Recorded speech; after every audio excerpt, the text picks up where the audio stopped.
Welcome to our Braunbeck seminar this week. It's my great pleasure to introduce Marta Zorko today. She's an associate professor at the Faculty for Political Science at the University of Zagreb. She's there particularly teaching political geography. She's a fellow this semester, a virtual fellow, so to speak, by course of the circumstances of the field of excellent dimensions of Europeanization. And the focus of the Dimensions of Europeanization's fellowship call this year was on bordering, crossing borders, and making borders. And this is indeed something which Marta has been working on, and her presentation today, the research is focusing on debordering and rebordering processes in Southeastern Europe, where she's in particularly, of course, looking at recent developments of rebordering associated with the refugee and migrant flows through the region in recent years. So we will proceed as usual. I'm glad to give the floor to Marta, and then afterwards you're all able to ask your questions, raise your comments. And so without further ado, the floor is yours, Marta, and we're looking forward to your presentation. So thank you very much for this kind introduction. Hello, everybody. Today we are going to talk about a few terms, and we are going to talk about bordering, debordering, and rebordering. But before I start with explaining these terms, in order to show my previous researches as well as the one that I'm going to do through this fellowship, I would like to tell you a fun fact. And the fun fact is that borders were actually invented by Europeans. So borders in itself are form of former or future, or however, form of Europeanization. So whether you think about it in positive or negative way. When talking about these terms and these processes, one have to realize that it's a spiral cyclic process where you have frontiers, and it was been in history as well as it's going on today. So first of all, you have frontiers. Frontiers in the definition are zones between sovereignties, between entities, between centers of power in general. Then through the process of bordering, you get borders, which are more thin lines with administration between different sovereignties or different entities as well. Well, debordering process is a process that started in 90s along with globalization and deterritorialization, in a sense of making borders soft on regional and global levels. Those process was accompanied by rebordering process, in a sense that debordering in general made some of the borders harder in a regional sense, whether in a sense of European Union, the outer border of European Union, or even local borders and some internal frictions. And I'm going to give you examples on that in the case of Southeast Europe today. So the main thesis is that actually this cyclic process that has been going on, and I will talk about it from the 80s nowadays, in Europe and in Southeast Europe was going in different directions. So in that sense, the process of bordering, debordering, and rebordering was quite opposite on two parts of the spectrum. And I will try to explain how. In the end of 1980s, the biggest issue in Europe was the fall of the Berlin Wall. And in that sense, the Europe before that was divided and was actually within itself divided in two different imaginative blocks. In the 1990s, the idea of free united Europe and the free movement was crowned by Schengen Agreement, which in 2000 have had its, let's say, a more practical sense of combining through the Lisbon Agreement and Stockholm Program. After that, going to today's years, looking back 20 years ago or 10 years ago, there have been a lot of issues and challenges due to the crisis that hit Europe, from monetary crisis and financial crisis towards the issue of Ukraine, then migrational crisis, and of course nowadays pandemic. But in that sense, the borders and the question of borders and the question of Schengen regime became questionable in one sense, and in other sense became the process of rethinking. At the same time, in the same close region in the Southeast Europe, in the 80s, that was the region without borders. So Yugoslavia was one state. Internal borders between federative states were not seen as administrative full borders in that sense. And in the same time of the fall of the Berlin Wall, the process of dissolution and ethnical redrawing borders in this region started.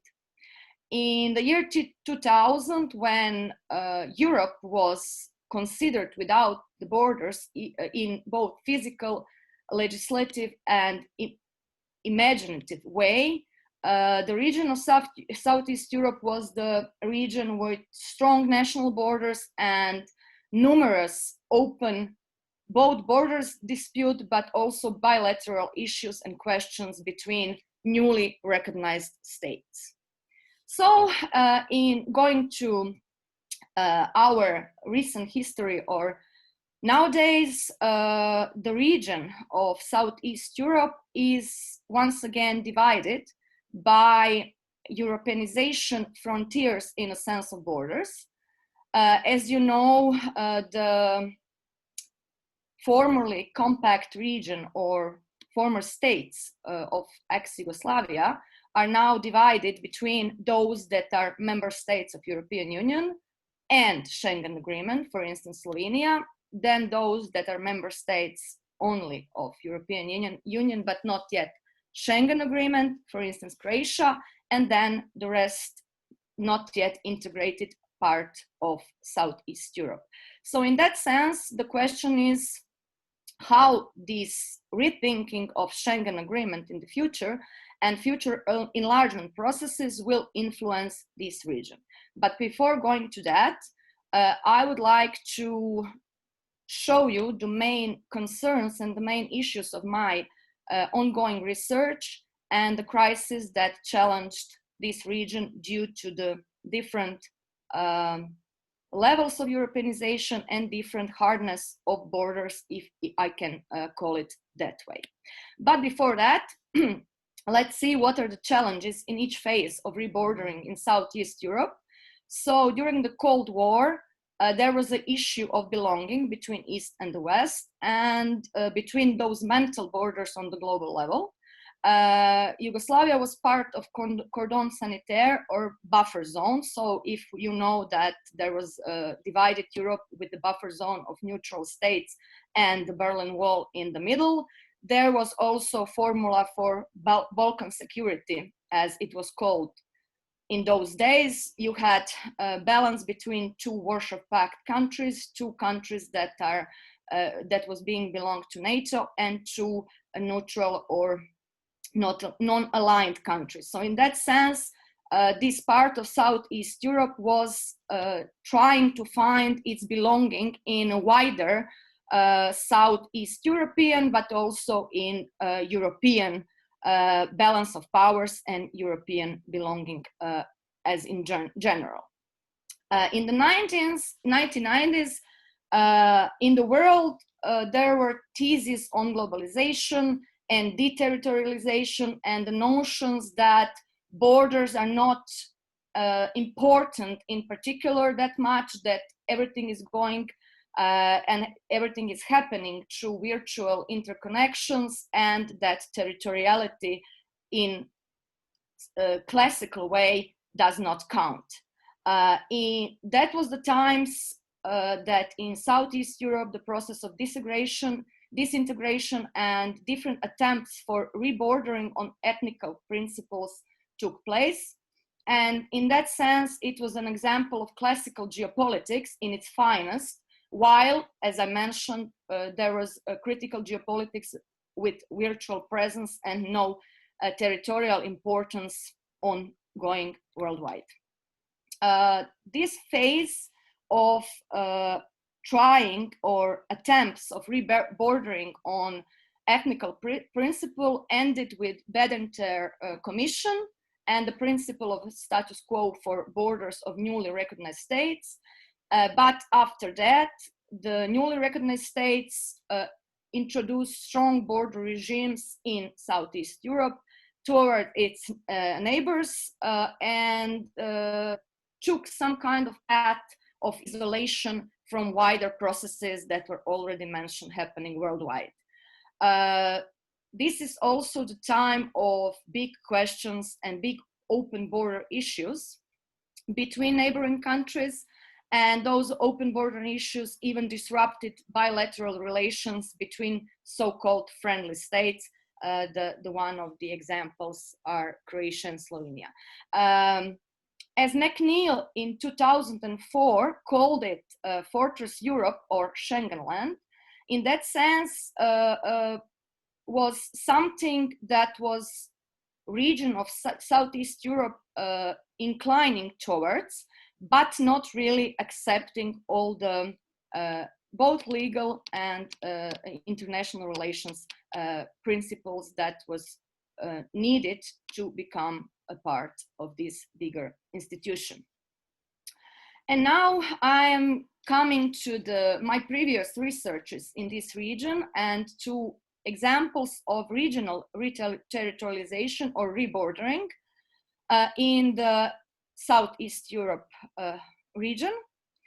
First of all, I would like to mention something called cross-bordering, and that's a positive example of border communities that have their inner cohesion and dynamics, and those happen due to the effects of rebordering and Europeanization. And here I'm talking about bordering communities between Croatia and Slovenia as well. I will explain that later.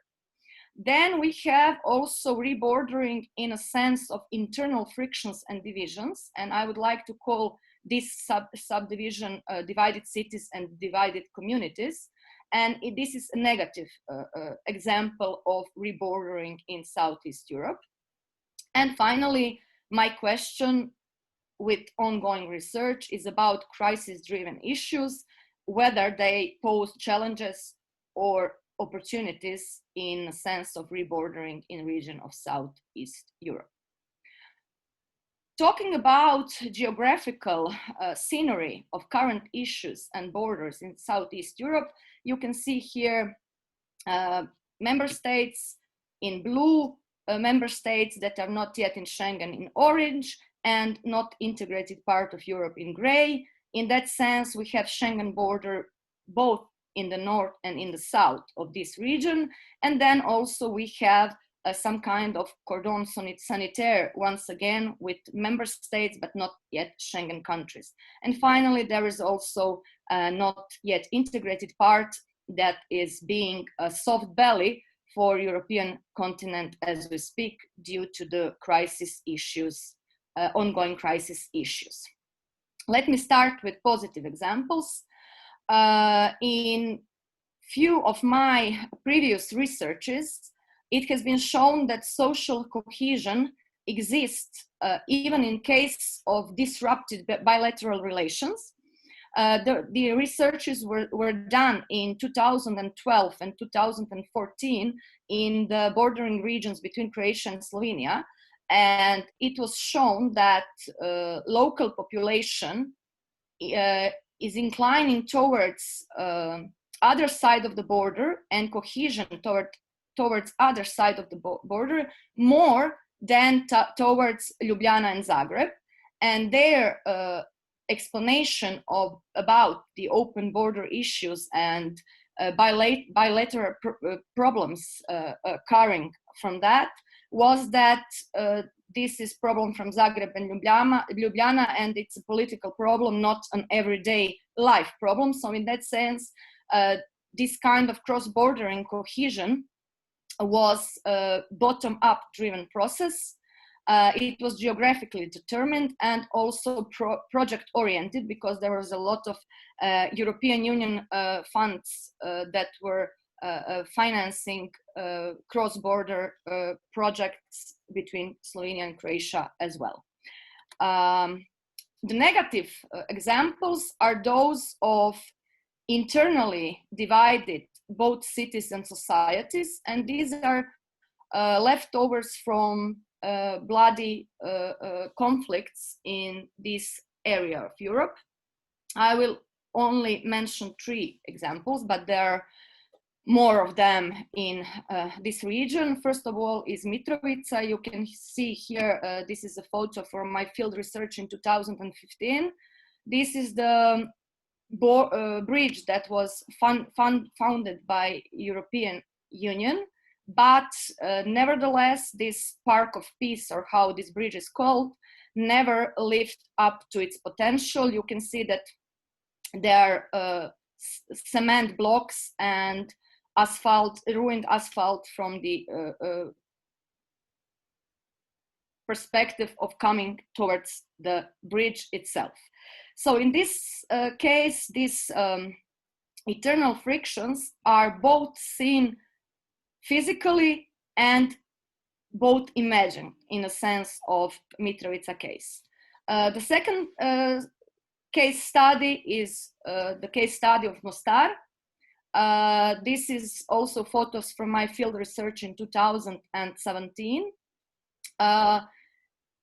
The results of this field research showed that Mostar is a divided city, but not physically in a sense as Mitrovica, but more of that as in imagined way, because there are fluent frontier as a border between 2 ethnical sites perceived among citizens rather than a strict border.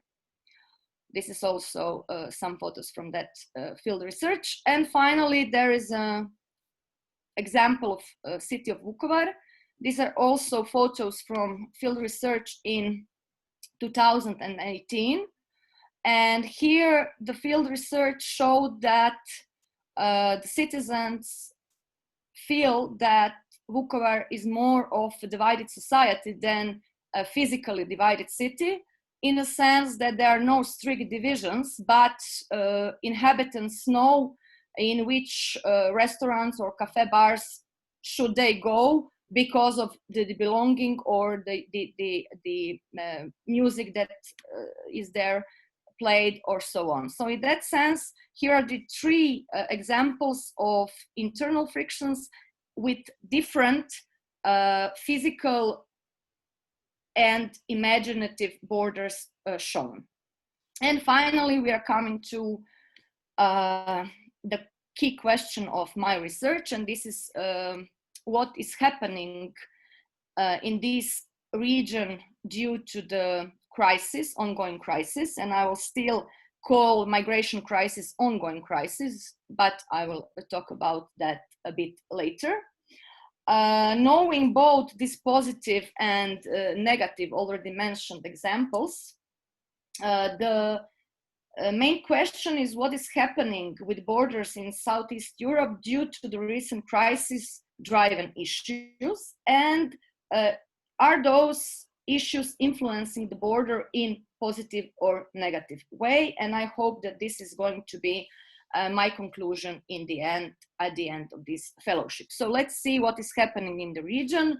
As you know, migration crisis or refugee crisis, I will just call it crisis in this sense because of the all kind of narratives and discourses connected to the name itself, was going through this region and influenced this region hard, since this was the Balkan route was not the most interesting or important route for migrations towards Europe.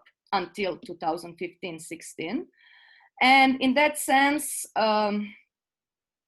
all kind of bordering processes happened, but the most problematic one was the physical borders or physical scene borders in different countries that emerged in a sense of wire and in sense of different walls, so to speak. So here are some examples. This is the border between Croatia and Hungary. This is the border between Croatia and Slovenia. And as you can see, local officials and local NGOs did not agree with barbed wire along the border. So during the Christmas time, they took the opportunity to make it look Christmassy. So in the sense of that, this is not the only example. This is border also between barbed wire also between Macedonia and Greece. So in that sense, this region was not only cut with hard and strict border regimes, but physical obstacles as well. Finally, it led to the formation of some kind of hubs, at least due to the migrant issues right now in Bosnia and Herzegovina. You can see a map here, and this is quite an issue nowadays if you take into account both COVID crisis as well. And then when talking about pandemic crisis or COVID crisis now going on, you can see that issues of more strict border controls in Schengen area was implemented even further or even harder. But this was not only the case of European Union, this was the case of in the world as well. But this wouldn't be such a problem that there weren't selective practice of border closings. And in that sense, I have noticed a few kinds of geopolitical games going on due to the borders and border closings over the pandemic. And in that sense, those selective practice that I'm going to research even further are, if I may put it like this, but maybe names will change. First of all is nature of bilateral relations. So there was a list of friendly states, so to speak, or unfriendly states, and due to that fact of geopolitical imagination of friendliness, or even imagined quality of bilateral relations, the borders were opened or closed. In that sense, another example of that is so-called red flagging, and that was the practice of putting some countries on the red list. Now today, as you can see, we are all on the red list, but during the summertime, there were pretty selective and different kind of, not really logical kind of red flagging going on. A second one was specific timing. So I can speak here about Croatian example, but I'm sure that there are numerous examples all around Europe. Croatian borders were selectively closed or opened depending on tourist season or depending on elections. So in that sense, in the time before elections, there were big border opening, so people could come to Croatia and vote, no matter restrictions or COVID insecurities. And a similar thing happened during the tourist season. And finally, the third area of selective practice of border closing is the personal one, and it goes towards the value of passport. So the borders were closed for one groups or one kind of people, but not for the others. So here I would like to mention and go back to the migrant issues again.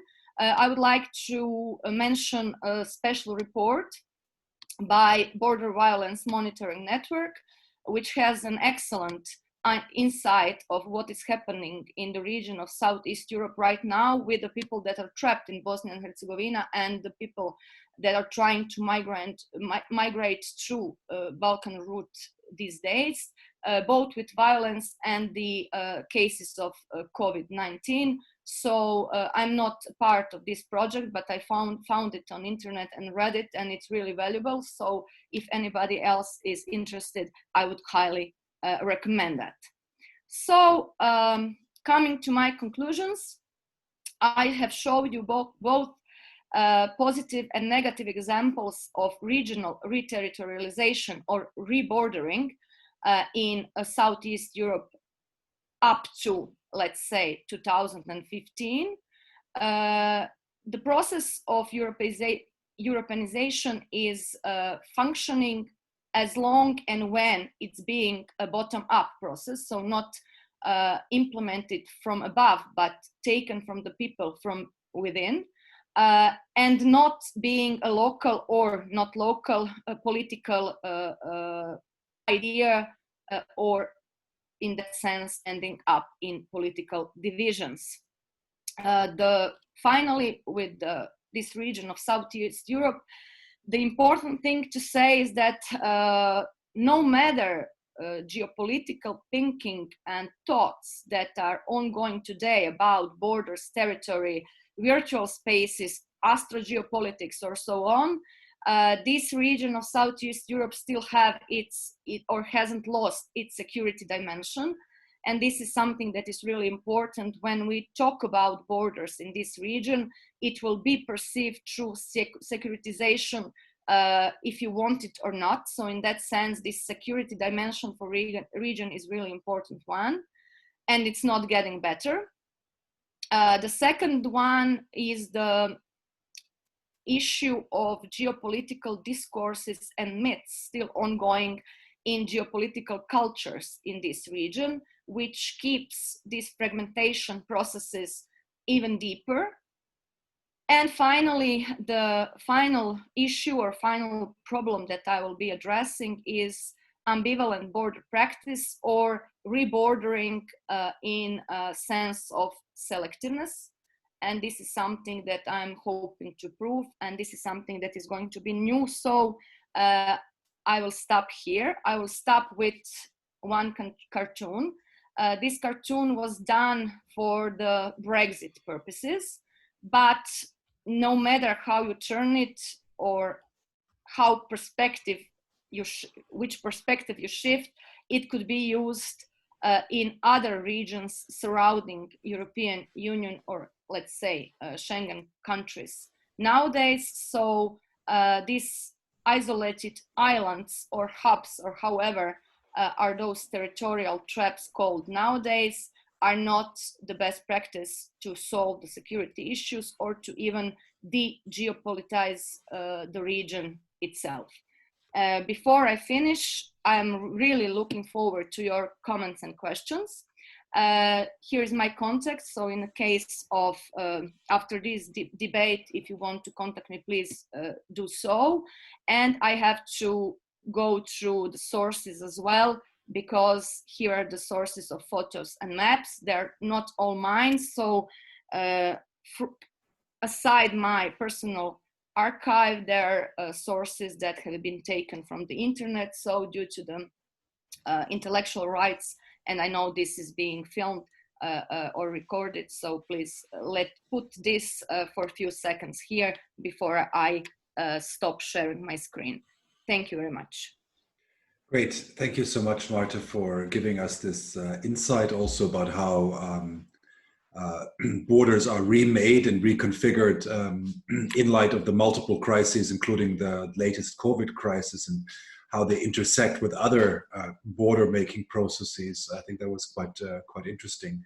So I would like to open the floor to all of your questions and comments.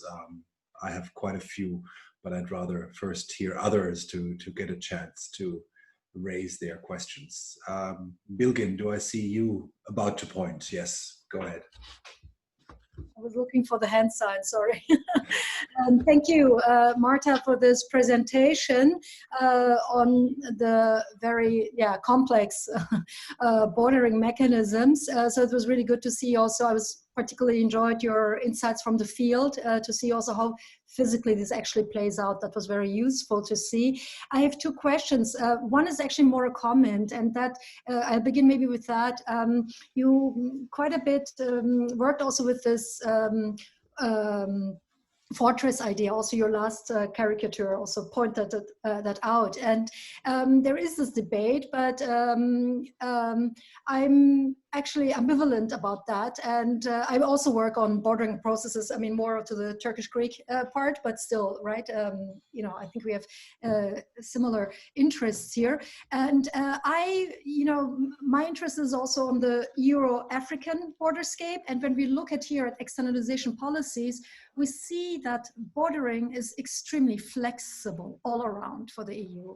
And the idea of fortress is very powerful as an image, but in terms of practice, we see that when we look at the various agreements and et cetera, that exist that relates to bordering, you know, Chris Rumford speaks here of a network, right, instead of a fortress, and says that this is actually the very idea. I mean, this is, you know, the dynamic is actually very much this flexibility and constant dynamic reshaping according to the various interests. You spoke about security, right, migration, we have all sorts of things there. So yeah, I was wondering what you think of, you know, with the fortress idea about that.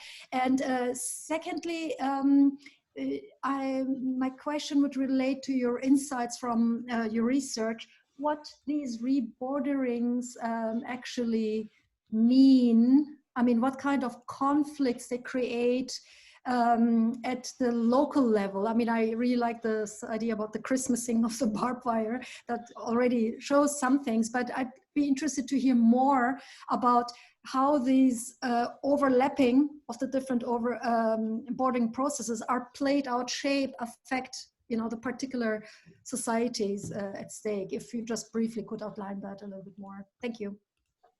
Great, thanks a lot, Bilgin. And I would give the floor to Marta to address it. I guess it's like the argument about that the borders are actually zones rather than fortresses or walls, but they're, or maybe at least have multiple moats and walls and so on, rather than just a singular defensive wall. So yes, Marta, your thoughts on that. Thank you very much. Very interesting, both comment and question. And I would like also to refer to the comment as well.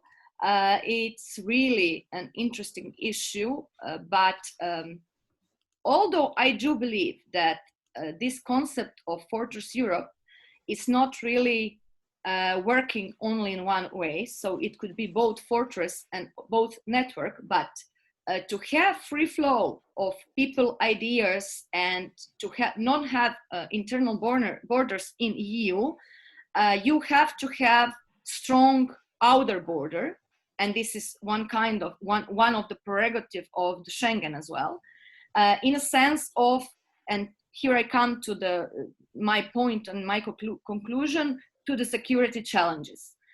European Union in its document highlighted numerous times that there are quite a few challenges coming from its neighboring regions. And here we have also Northern Africa and Middle East and even Eastern Europe. So in that sense, this kind of fortress is not only being imposed from the perspective of European Union, but also mental borders perceived by countries that are territorially on the periphery right now. And maybe I can give you here, and to conclude with that, perspective from Croatian geopolitical culture, in a sense that Croatia has always been a border country or bordering country from its beginning till now. So now being a part of European Union, but on its very border and not on the right side of the wall, if I can say it like that. It's our geopolitical culture coming true once again from the beginning. So in that sense, imagining fortress is something that happened and had its physical form in a case where Slovenia and both Hungary imposed barbed wire along the Croatian border, northern Croatian border, no matter that we were at that time member state of European Union, but we haven't been in Schengen yet. So it was like a mechanism, coping mechanism, where you can talk about that outer border of European Union is not a fortress, but then when a crisis happens, you see barbed wires and you see physical obstacles that maybe show that in some cases it really is a fortress. But talking about fortress Europe is more about perceiving that or imagining that border. Who thinks about it and how it is perceived in which perspective. So let me give you two examples. Both of them will be with the border along Croatia and Slovenia. And there was one issue regarding that Croatia and Slovenia still haven't had negotiated its border yet. So the parts in which we still have some open border issues, Slovenian part put the barbed wire, so it was still disputed territory. And this wasn't such a huge problem to local inhabitants or to political sense, but the hugest problem was to hunting societies and animals, because those are parts that border in physical sense, and of course barbed wire even more, never existed. So animals were having their transfer to that region or to that woods normally, and they get caught in barbed wire, and the local hunting association had the most problems with this barbed wire that was built between Croatia and Slovenia. And about conflicts or potential conflicts due to the fact of rebordering, there are not really classical conflicts inside, or as I was mentioned, but more political ones in a sense of radicalization of society in those divided cities or divided societies. And while we have very good examples of Europeanization in positive sense in cross-border regions, not only between Croatia and Slovenia, there are also a lot of projects in that sense along River Una between Bosnia and Herzegovina and Croatia and so on. So you have positive examples. Those kind of internal frictions are locally oriented, not in a sense of conflict, but in a sense of influencing everyday life, imagined mental borders on some kind of mental levels. Because, and I will finish with that, when you have national borders that are getting soft or softening, in the same time, the process of hardening some other borders are happening, both of macro and micro levels. So in that sense, if you loosen up your border practice on your national state border due to issue of belonging to a bigger community or macro borders in any sense, there will be micro frictions more visible, and the Southeast Europe examples show that. Thank you, Marta. I would like to give the floor to other questions we might have. If you just raise your hand or turn on your camera and you're ready to go to ask Marta a question. While people are getting inspired, I have a question. I would ask a question to you, and that's this. I mean, the question of borders and you know, I mean, Fortress Europe taking that, but like more in looking in the way how because of thinking about it for the countries of Southeastern Europe is, of course, that you can't have your own fortress, right? There's a, you know, while sovereignty can be asserted through boundary making and border making, there's a certain sense of you know, it's not the critical side. So you can't have your little sub-fortress like the caricature had of Britain, but you want to be part of the European fortress, and you want to be preferably on the right side of the border. And I think all of these examples of rebordering you've given are usually to your south and east. So it's the Slovenes making a border, Austrians remaking the border to Slovenia, the Slovenes to Croatia, the Croats to Serbia, and so on. So it's in a certain way a process which is a reiteration of some of these earlier themes of antimorales, Christianitatis, and so on. So I wanted to give you a thought about this historical themes of that, and also how, you know, in a certain way one wants to be part of a particular type of construction of border regimes. So in that sense, one wants to keep some borders open, in fact. And that brings me to the kind of question, which is, isn't, I mean, and it kind of dovetails to Bilgen's question, that these regimes are very, very different, that they distinguish between, well, basically on the basis of citizenship. This is the biggest criteria. So these are fortresses or boundary borders, which, you know, so there's lots of barbed wire between Croatia and Slovenia on the border, and it might hurt animals, but it's not a border to keep Croats out. It's a border to keep. So these borders have a very, they have a physical manifestation, but they also have a very specific target population.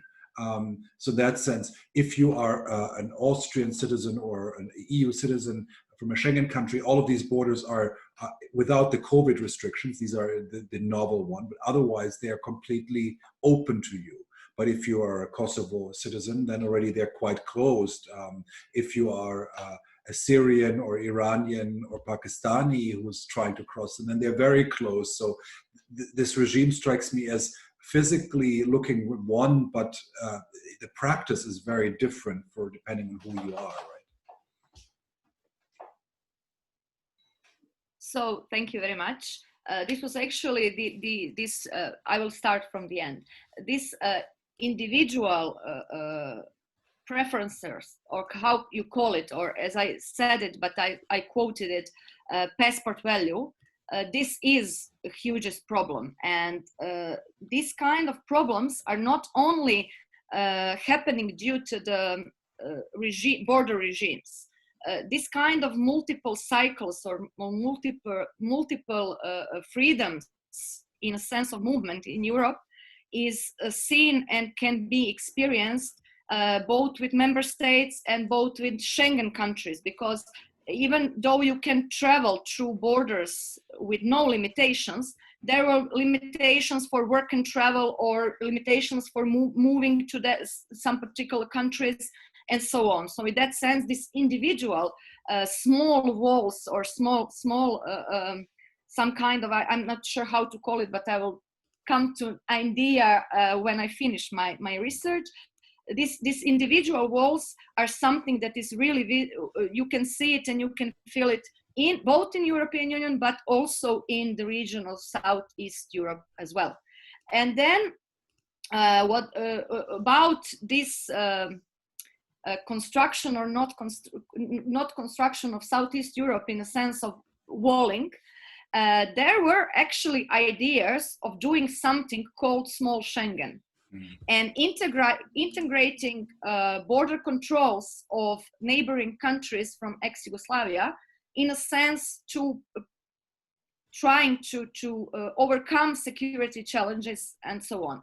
Of course, you can imagine that this idea didn't catch to the really particular happening, but in that sense, this kind of closure, it's now really happening without wanting it or not, because these isolated parts of Southeast Europe, not yet integrated, are falling under different geopolitical interests and influences, not only from the perspective of European Union, but also numerous regions that are all around Southeast Europe. So interest from Russia and its gas politics, interest from United States in a sense of 3C initiative and so on. So this region was also always really interesting for the big powers and influences from the big powers. And in that sense, now when we can talk in territorial sense that this part of Europe is being perceived as Europe but not yet integrated, I'm afraid that in a sense of interest we can talk about small walls, or at least mental walls, in a sense of belonging. Thanks. We have a question from Fabio. Fabio, would you like to ask the question yourself?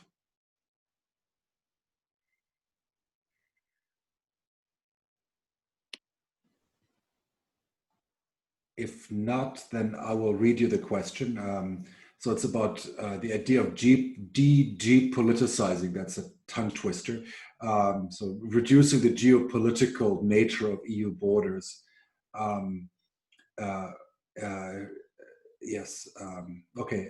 So yeah. So whether or not that's impossible by the return of great power competition and deglobalization. So basically, and I guess it's connected to the overall idea that I mean, the current European Commission is defining itself as a geopolitical commission. It's also been emphasizing the importance of borders a lot more. And I was doing some research on this question and noticing how, for example, when there was a visit of Ursula von der Leyen and Charles Michel to the border with Greece, and they said, you know, this is not just a Greek border, this is a European border, and we are there to defend it. I mean, it's a very, and the imagery was very much kind of a militaristic imagery of them looking through a helicopter window down at the border. So this is, of course, primarily about refugees, but it's portrayed as this geopolitical bloc which is defending its members against this external threat. And of course, that gives borders a particular significance, right? And I guess the question is, can they become more? Can they, or are they ever less geopolitical in that sense? And I guess that's the question for you in this context. Thank you very much. Well, actually, coming from the area of geopolitics, I do not see returning to classical geopolitical postulates and thinking a positive thing, because in that sense it leads to mechanisms that were already known, and it leads to the competition in power, which may lead to some kind of wars or conflicts or whatever. So in that sense, I think that the concept of reglobalization is much better, because deglobalization means closing up in national shells, or how to call it, of national states fighting for power. And if those states would like to, let's see, compete together for the global world order, then we can talk about Europe, geopolitical Europe, or outer border that should be hard and should be, let's say, fortress or so on. In that sense, reglobalization does not mean going back to national forms and national security mechanisms. Do not forget that when you are going back to national thinking or national formation of thinking, then you have only national security mechanism to fight or to gain your power, if that's your main interest. So in that sense, reglobalization is something that may give Europe a push in the back, make it a global player, or reinforce it as a global player nowadays, without this conflict-oriented or geopolitically based thoughts. And reglobalization in a sense of working together as it is right now and combining or joining different alliances due to the facts of open issue. So if somebody is dealing or it is being dealt with, okay, pandemic is global pandemic, but if it's going to be dealt with some issues that are regionally based, in that sense, countries in that region or surrounding regions should work together in a sense of being globalized or being able to cope with some kind of question or issue together, but in the sense of not being overwhelmed with an issue or idea of globalization. So some kind of balance between power-related thoughts and being able to share in our globalized world, or share both issues or challenges and both being responsible. It is a balance that I'm invoking for, but of course we have to see whether this is possible. Thanks. I think we have a question from Danko. There is still some time, so Danko, you can go ahead and ask your question. Hello, hi. Unfortunately, I cannot switch on my camera, but I hope that you can hear me. We hear you perfectly. Thank you. Thank you, Marta, for your very interesting presentation. And you also touched upon the selective practice of border closures. So like this ambivalent practices which are happening. And I was wondering, how would you assess the current situation with the COVID-19 pandemic and how this new practices will affect border practices on the long run? So how they will change the selectiveness of the borders. So if you could just quickly reflect upon that. And I would have a very short comment on the very interesting thought that Bilgin brought up with the fortress idea, but isn't the fortress also always constituted by several walls and several zones and several mechanisms of protection? So I think that here the fortress does not need to be understood exclusively as this wall, but also as these mechanisms as a kind of externalizing the fortress actually. Thank you. Thanks. Marta, go ahead. Okay, thank you very much. I will start also backwards. So from your comment, yes, of course, and this kind of fortress or walls that I'm talking about, I'm not talking only about physical ones. So mental borders and mental walls is something that is happening nowadays and on different levels. So this is something should be, of course, addressed. So yes, your comment was very well taken from my point or my side. Selective practice, to answer your question, this selective practice that was happening and this crisis that I believe shook Schengen again a bit, for me is new opportunity for European Union. You heard probably in the State of the Union that revitalization of Schengen is one of the key priorities.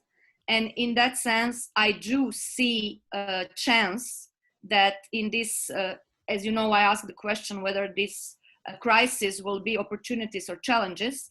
I see it on the level of European Union, I see it as an opportunity to redefine a system that was functioning, but in the crisis, in time of crisis, countries go back to their national defenses. So now with lessons learned, I do believe that this is opportunity for European Union or on the level of European Union. This pandemic has taught us a lot. But on the other hand, in the case of Southeast Europe, I am not feeling that optimistic.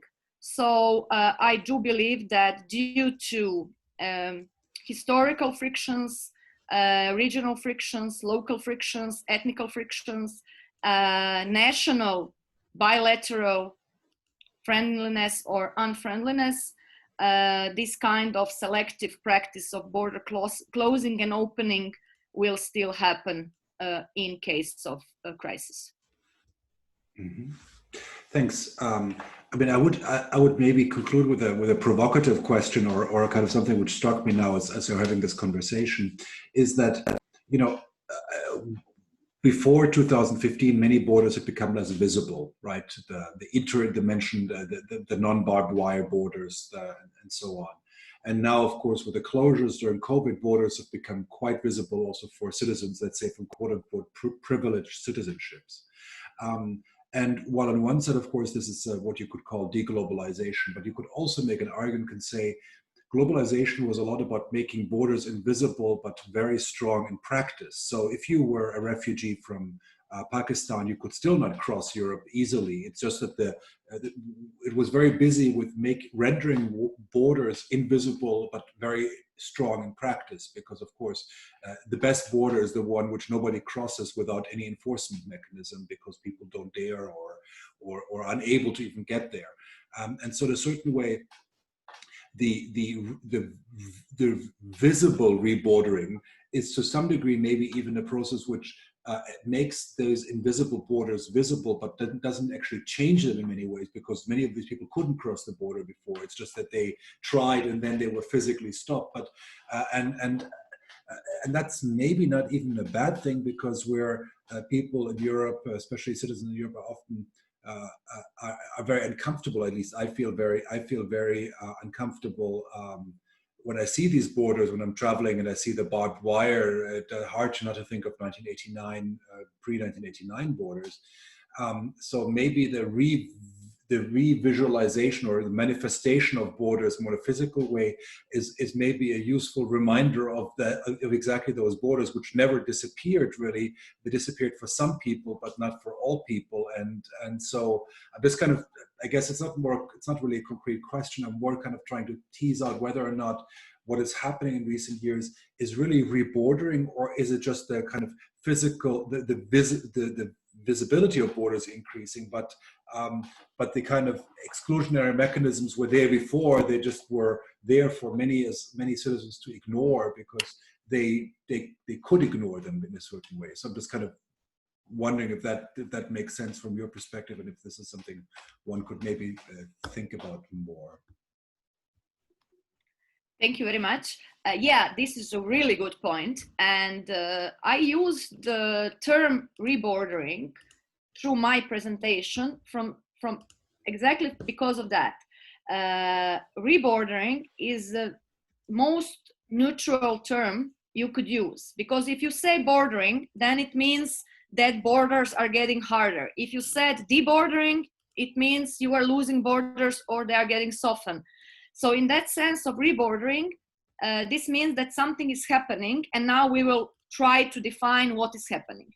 We had the privilege until 2015 to live in a world where we couldn't see the real bordering or issues or walling issues. You have to think about globalized space of 2010, for instance, or 2000s, when everybody is talking about globalization, connections, network activities. And then if you look at the globe, you will see that you have West, let's say Western Hemisphere with plus Australia and Japan in that sense, like Western Europe, United States. And you have the rest, not trying to paraphrase Huntington, but in that sense, you have in one part of the world interconnections, globalized world, traveling, value of passports, multinational companies, and so on. And on the end, of course, 1/3 of world population, and like 3/4 or 2/3 of world wealth. And on the other side, in the other case, you have 2/3 or 3/4 of world population and 1/3 or 1/4 of world wealth. And along those lines, you have had really strict and visible borders even before 2015, but they were not visible in Europe or on the European continent, because they were going alongside Northern African continent. So the Mediterranean was some kind of focus, but also buffer zone for Europe. It was not that kind of visible. And on the other side, you had like Middle East and questions on Middle East that were not allowing migration processes to come or to penetrate towards Europe. So in that sense, world was divided even before that. And I am trying to point out that globalization was not really a globalization. It was more of regionalization between wealthy parts of the world and those that are not. But now this crisis in 2015 and even now, this pandemic crisis showed us, or showed the rest of the world, this inadequacies or differences or some kind of old world that we were living in. Great. Thanks, Marta, for these, I think, very good concluding thoughts. Thank you for your time, and good luck with your research. I'm very glad that we could hear your first, sort of way, first steps of this particular project, first thoughts.